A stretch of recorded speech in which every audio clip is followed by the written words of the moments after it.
Welcome to The Cauldron, a podcast hosted by Ed Bolden-Greer, the creator of Ravens Vail. In each episode, Ed will have free-flowing conversations about horror, life, culture, and personal growth. Expect to hear from storytellers, authors, horror experts, life gurus, thought leaders, and influencers. The Cauldron is a place where concoctions of a lot of ideas are brewed down to potions that are sometimes important and useful, sometimes eccentric and bizarre, but always just what you need. The Cauldron Podcast may contain explicit language and thematic elements not suitable for all audiences. Listener discretion is advised.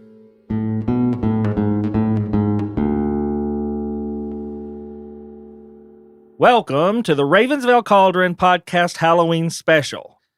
For the next 6 days leading up to Halloween, we're diving into the eerie and the unknown with ghostly tales, haunted histories, and creepy folklore. We're celebrating Halloween in true Ravens Vail style, and trust me, we've got a cauldron bubbling over with frights and delights just for you. I'm your host, Ed Bolden-Greer, and joining me is my ever-terrified yet always insightful co-host, Jacob Garner, a.k.a. Freddy Cat. Hello, family. Join us for today's episode where we are going to review Appalachian Horror Fest 2024 and talk about the top 10 safety tips for trick-or-treating. So grab your favorite potion, turn down the lights, and get ready to be bewitched by the magic of Halloween. Let the haunting begin.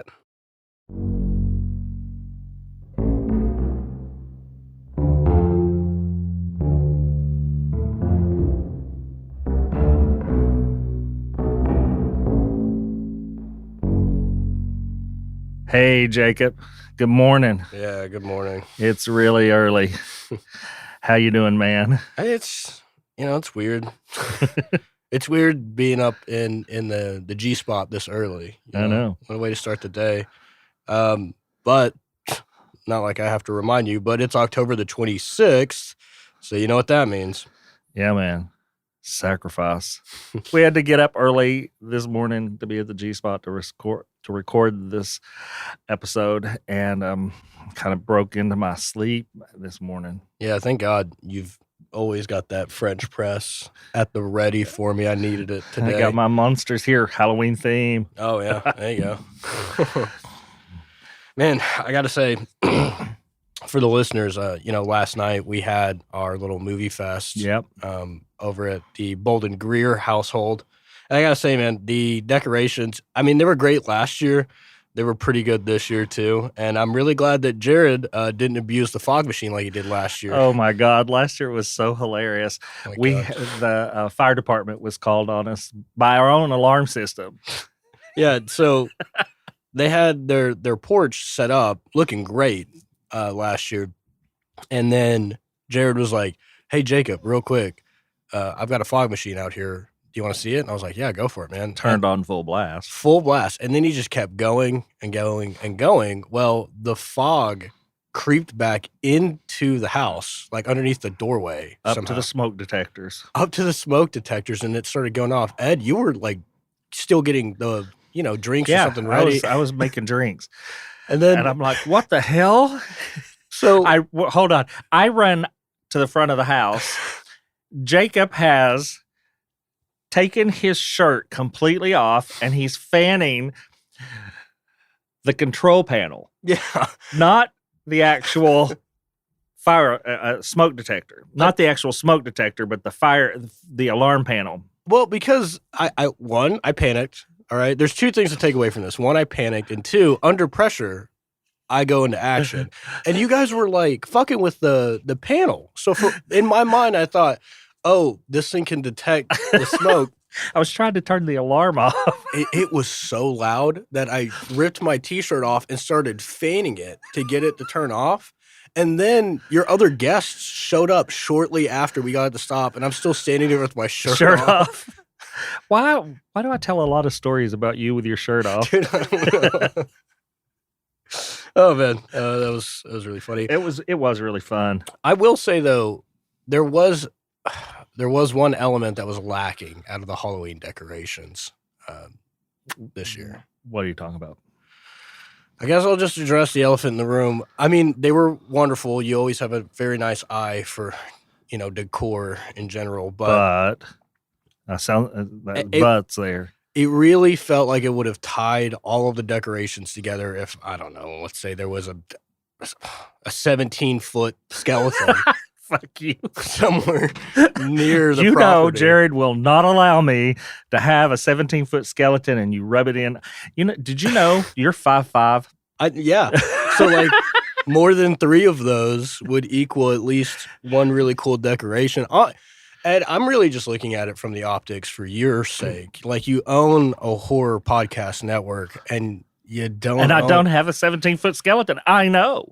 And look, I'm on your side. I mean, hopefully, you know, the listeners, if you care about Ed's happiness and his fulfillment for this holiday that he loves and cherishes so much, you know, write in to our emails or, you know, Instagram posts, whatever, and just make a comment about how Jared probably needs to go ahead and, you know, just get on the ball with that 17-foot skeleton. Speaking of listeners, yesterday I got a very wonderful and unique gift from one of our listeners who didn't give me their actual name. So I got a replica of the Book of the Dead, the Necronomicon.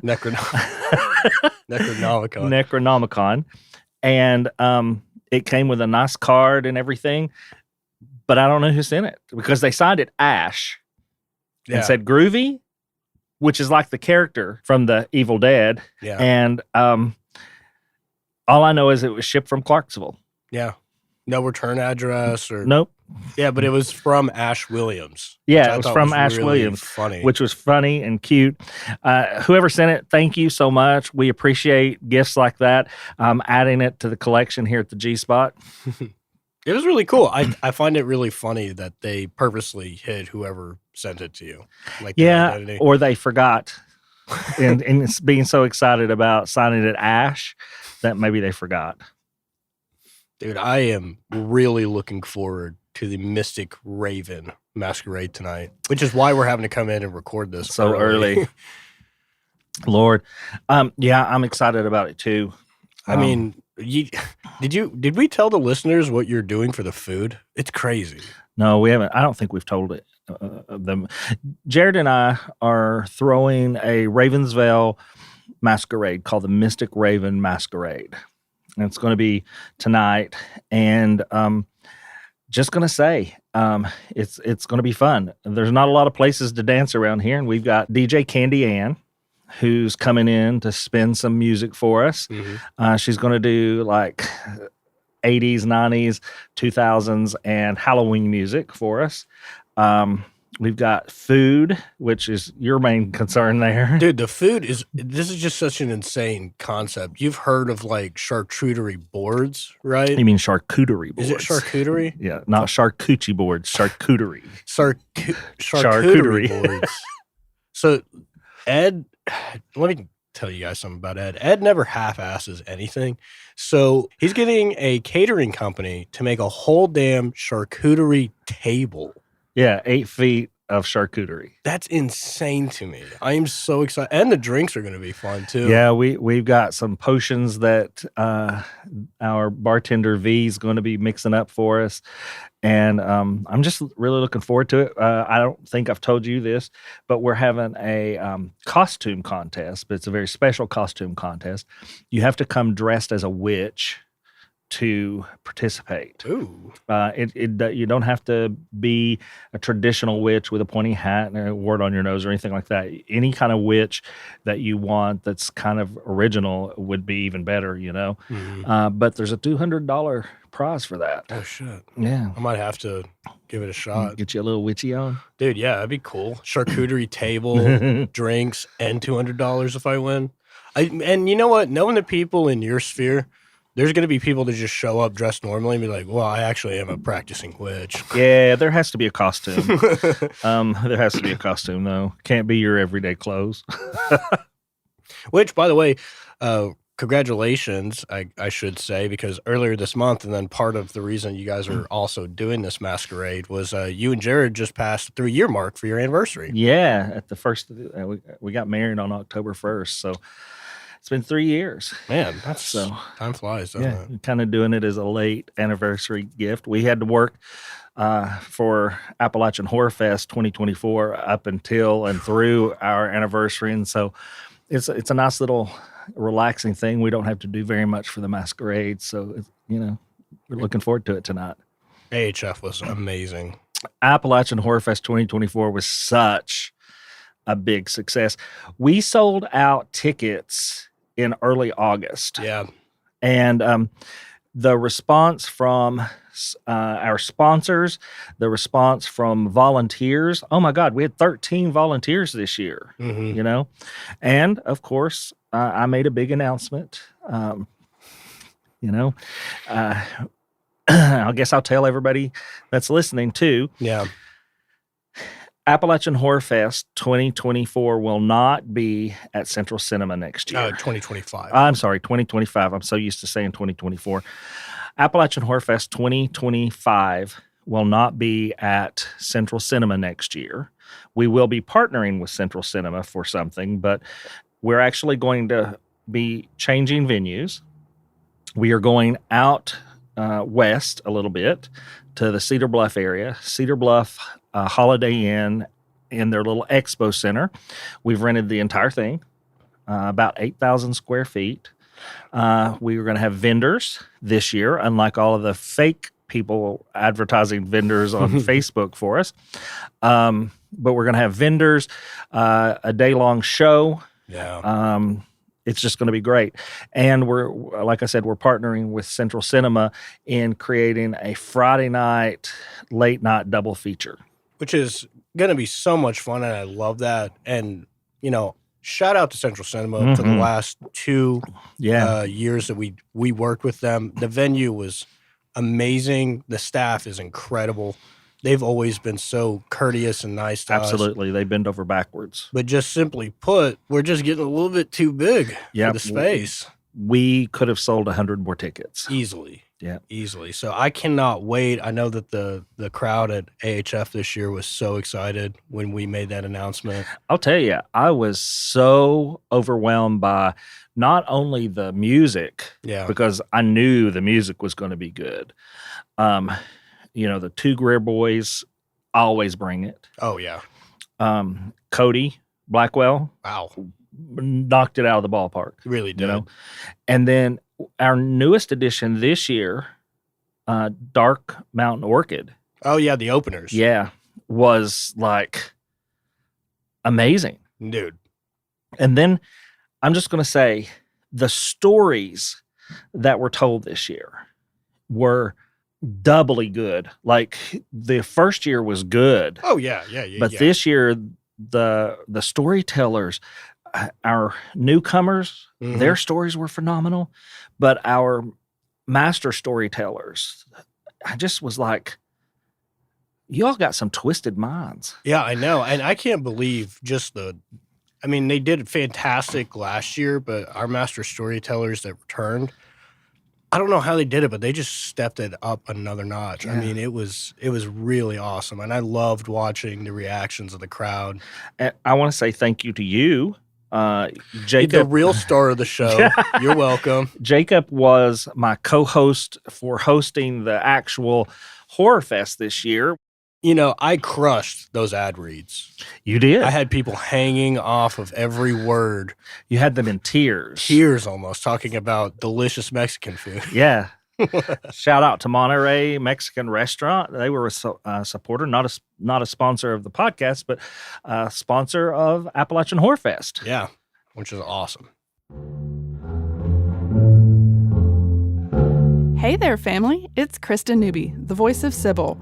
We wanted to tell you about a very special company called Memory Alchemist. Memory Alchemist is an enchanting company that creates unique small batch hand-poured candles, wax melts, and room sprays. Say goodbye to candles that cause allergies or fill your space with unwanted pollutants. Memory Alchemist candles are crafted with the utmost care using high-end coconut and apricot wax blends and the cleanest fragrance oils. Breathe in the captivating scents without worrying about respiratory issues. But we're not just talking about fragrance.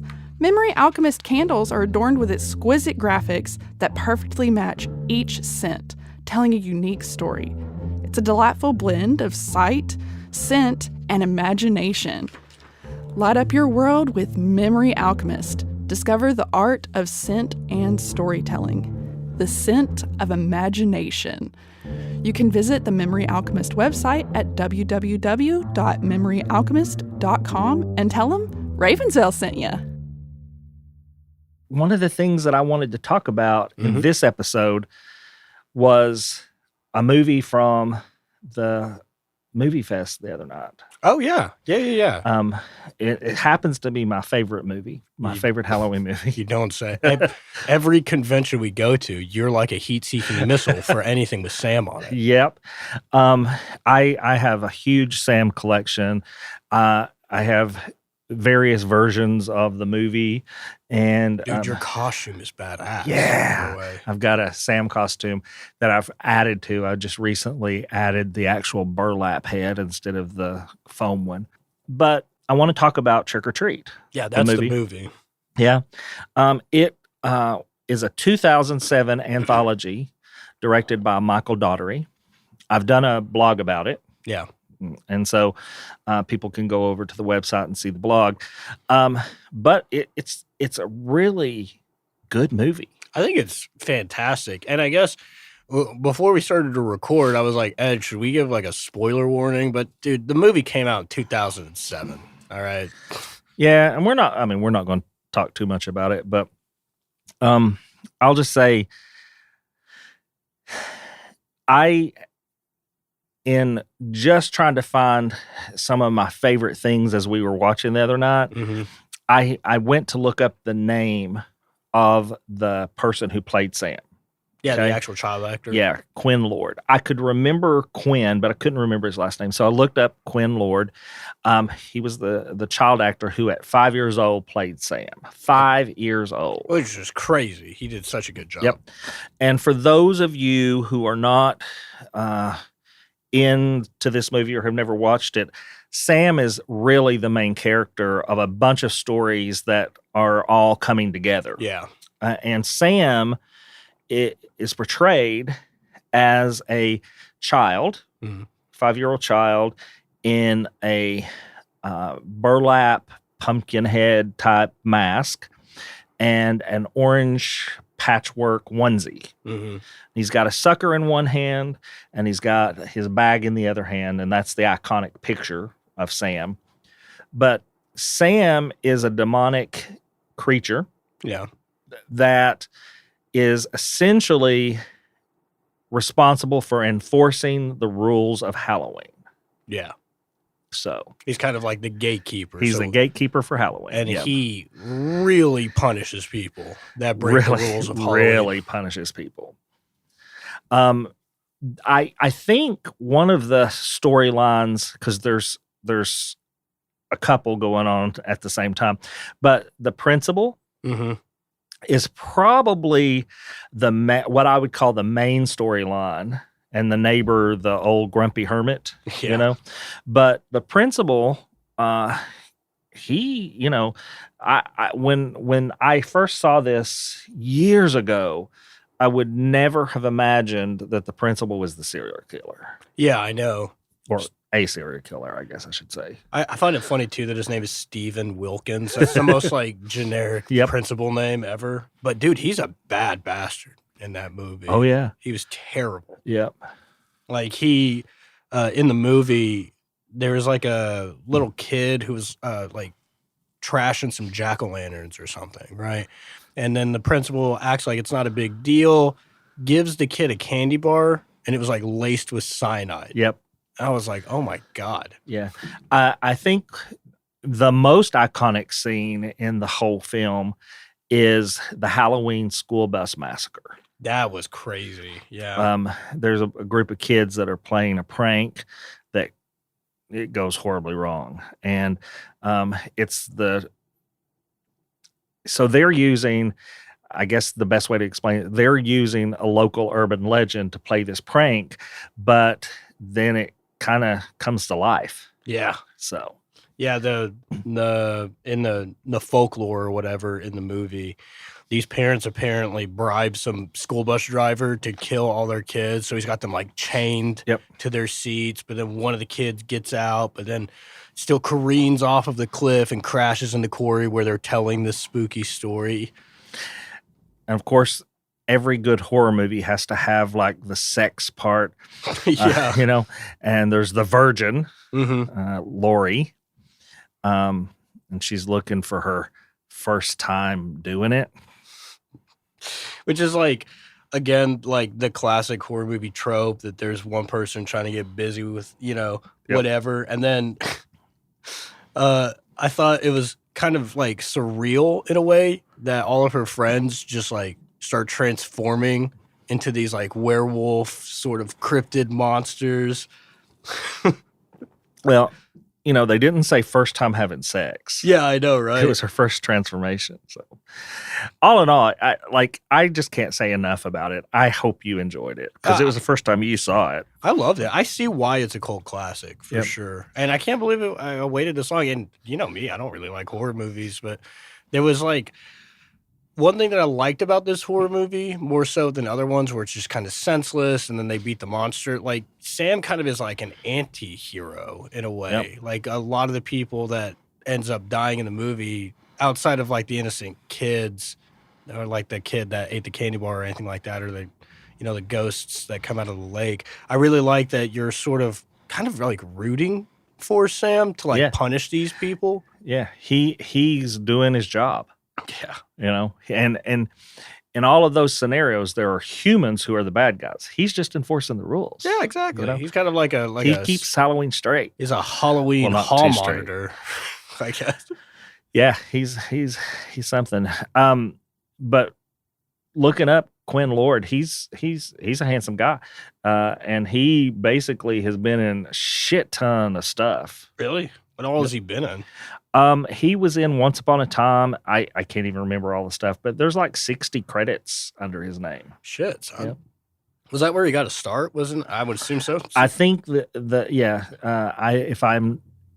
if I'm reading his history correct, Quinn, he will always be Sam, but Quinn Lord, his first film was Trick or Treat. Yeah, dude, I'm looking it up too. I've got his IMDb page pulled up. I didn't realize this, but I actually watched that TV show in its entirety that he was like the lead actor in, which was The Man in the High Castle. Yep. Which was like that alternate universe TV show. Ran for like, I think 4 seasons. Yep. I had no idea. That's crazy. But what else was he in? What the Little fuck? 5-year-old Sam. He was in that. Looks like he was in Smallville. Smallville. Wow.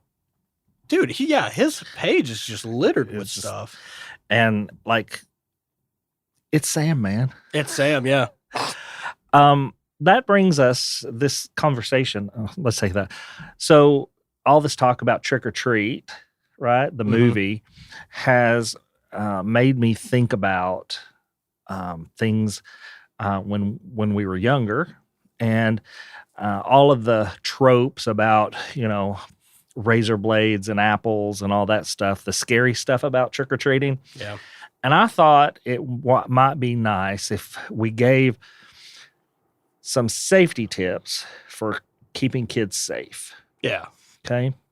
The first one that I'll talk about, and then I'll let you have it. The first one is visibility. Visibility is key. Mm-hmm. You should carry a glow stick or a flashlight, use reflective tape or stickers on your costumes and on your bag, and wear light colors to help people be able to see you when they're driving. Yeah, because, I mean, some of the costumes that we see year in, year out, like if you're like a little black cat, you can't see that at night. Or if you're like a big grizzly, like Grim Reaper character, I mean, outside of your scythe. Right. And you can make it fun. Like you could put reflective metallic tape on the blade of the scythe, so that way it's very easy for you to be seen.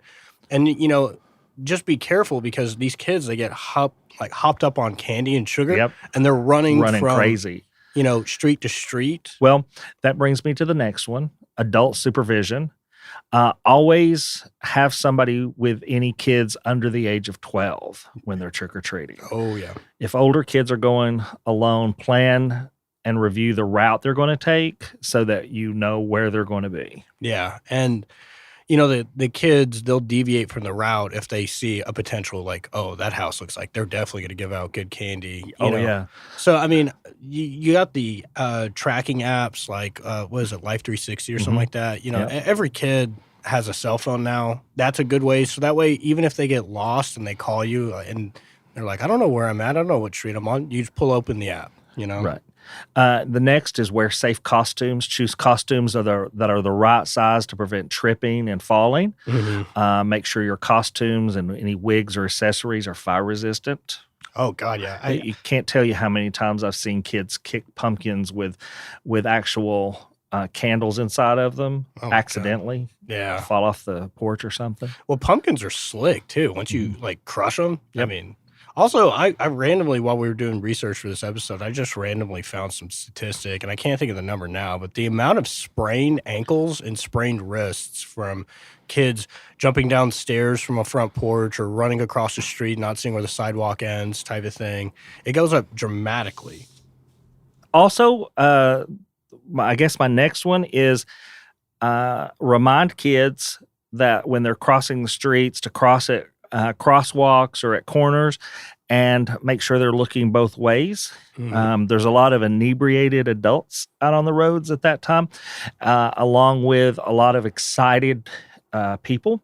Yeah, because it's a festive time, and they need to make sure that they're keeping themselves safe. Of course, you know, and we'll just add a bonus little tip for any of the adults or rambunctious teenagers that if you guys are going to be drinking, at least have a DD or something like that. Absolutely. Because, you know, we love everything spooky and, you know, that's fun and everything like that. But one thing that is really, really scary is drunk driving. Like, you do not want to be responsible for any of that, you know? And be present. Remind your kids to stay alert. The next one is mask safety. Use face masks instead of use face mask. Use makeup instead of a mask when possible. That way it doesn't obstruct your vision. Yeah. Okay. And then the last one, Jacob, is check the treats. Okay. Now, we know that most of the stuff about treats are just urban legends and myths. Yeah. But we also know there's some sick people out there. Yep. And we would love to see trick or treat coming back more. But parents should always make sure that they're inspecting the treats for, one, choking hazards. Yeah. Kind of allergies. Allergies is the other thing I was going to say. Like if your kid has nut allergies or something, make sure you're looking at all that. Okay. And avoid homemade treats. It just as a good rule, unless you know the person, put them to the side. Right. Yeah. I mean, I don't really see too many homemade treats outside of like candied apples or stuff like that. But like if somebody's making like cookies or something like that, I mean, I like to give everybody the benefit of the doubt, but you don't know how they made those cookies. Not even saying that there's anything nefarious with it. They may have used out-of-date stuff. Who knows? Yeah, or they may not have realized that something they used had peanuts in it or something. Yeah. It's not that you don't appreciate the treats. It's just you don't know what's in it. I know a lot of people do like the Rice Krispie treats. Yeah. You know, and I have a friend who bit into one and was allergic to peanuts, and they had made them peanut butter. Oh, my God. Yeah, so anyway, make sure you're being safe out there. That's all we're saying. There's a bunch of ways to do that, but make sure that you're being safe. And if you break any of these rules, Sam's going to come get you. So, yeah, Sam doesn't like you breaking rules. So, Jacob, are you ready for your Would You Rather question? Let's do it. Would you rather have a magical wardrobe that always has the perfect outfit, or a magical kitchen that always has the perfect meal? Does the magical kitchen is it just prepared when I walk in, or does it just have the ingredients? No, it makes the food for you magical. I think I'm going to go with the perfect outfit because you know me, I love to cook. So I like the idea of the magical kitchen. Like, that could save me some time, but the perfect outfit, I mean, I can't tell you how many times I've almost been late going someplace because I'll put on an outfit, look in the mirror, go, nah, let me try it again. I would just like it if I could just walk in, grab it.